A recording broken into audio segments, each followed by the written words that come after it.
L'éditorial du Figaro. La France faible par Vincent Trémollet de Villers. Nous en sommes donc aux doléances de Marine Tondelier et d'Olivier Faure, la décroissance appuyée au bras de l'archaïsme. Petit Four impose suspension de la réforme des retraites. Éric Lombard, le ministre de l'économie, ne ménage pas sa peine pour les séduire. Apparemment, il confond négociation et concession. Le tableau a quelque chose d'irréel.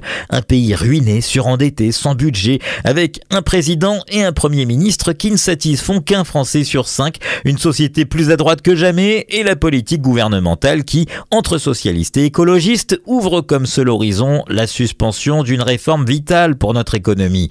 Pour ajouter au désastre, au pays médaille d'or du prélèvement obligatoire, nos têtes d'œufs continuent d'imaginer comment taxer un peu plus ceux qui subissent déjà la charge écrasante de l'impôt. Le riche va payer, une fois encore, au nom de la justice fiscale. Rien n'est moins équitable pourtant que cette justice fiscale, forme démagogique et technocratique du racket d'État.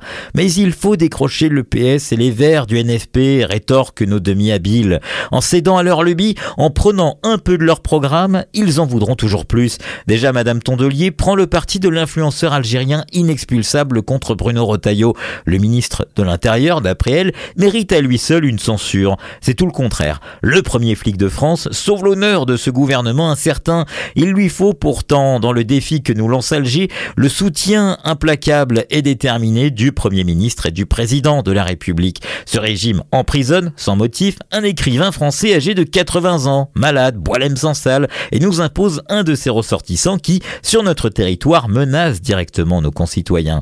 Bruno Retailleau fait tout ce qu'il peut, mais il faut maintenant que tout le pouvoir exécutif installe un intraitable rapport de force sans lequel l'Algérie continuera son entreprise d'humiliation.